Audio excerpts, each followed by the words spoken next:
एक प्रोफेसर अपनी क्लास में कहानी सुना रहे थे जो कि कुछ इस प्रकार है। एक बार समुद्र के बीच में एक बड़े जहाज पर बड़ी दुर्घटना हो गई। कप्तान ने शिप खाली करने का आदेश दिया। जहाज पर एक युवा दंपत्ति थे। जब लाइफ बोट पर चढ़ने का उनका नंबर आया तो देखा गया कि नाव पर केवल एक व्यक्ति के लिए ही जगह है। इस मौके पर आदमी ने औरत को धक्का दिया और नाव पर कूद गया। डूबते हुए जहाज पर खड़ी औरत ने जाते हुए अपने पति से चिल्लाकर एक वाक्य कहा। अब प्रोफेसर ने रुककर सभी स्टूडेंट से पूछा, तुम लोगों को क्या लगता है उस स्त्री ने अपने पति से क्या कहा होगा? ज़्यादातर विद्यार्थी फौरन चिल्लाएं। स्त्री ने कहा होगा, मैं तुमसे नफरत करती हूँ, आई हेट यू।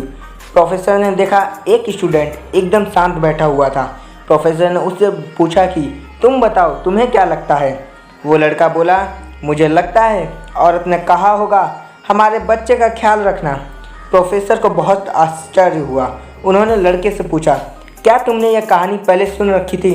लड़का बोला, जी नहीं, लेकिन यही बात बीमारी से मरती हुई मेरी माँ ने मेरे पिता से कही थी। प्रोफेसर दुखपूर्वक कहते हैं, तुम्हारा आंसर बिल्कुल सही है। प्रोफेसर ने कहानी आगे बढ़ाई। जहाज डूब गया, स्त्री मर गई, पति किनारे पहुंचा और उसने अपना बाकी जीवन अपनी एकमात्र पुत्री के समुचित लालन पालन में लगा दिया। कई सालों बाद जब वो व्यक्ति मर गया तो एक दिन साफ सफाई करते हुए उसकी लड़की को अपने पिता की एक डायरी मिली।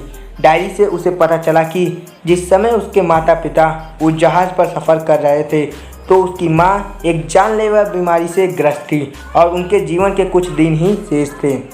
ऐसे कठिन मौके पर उसके पिता ने एक कड़ा निर्णय लिया और लाइफ बोट पर कूद गया। उसके पिता ने डायरी में लिखा था, तुम्हारे बिना मेरे जीवन का कोई मतलब नहीं है। मैं तो तुम्हारे साथ ही समंदर में समा जाना चाहता था, लेकिन अपनी संतान का ख्याल आने पर मुझे तुमको अकेले छोड़कर जाना पड़ा। जब प्रोफेसर ने कहानी समाप्त की तो पूरी क्लास एकदम शांत थी। दोस्तों, इस कहानी से हमें यह सीख मिलती है कि हमें हमेशा पूरी बात जानकर ही अपनी राय देनी चाहिए। बगैर पूरी बात जाने हम कभी भी सही राय नहीं दे सकते हैं।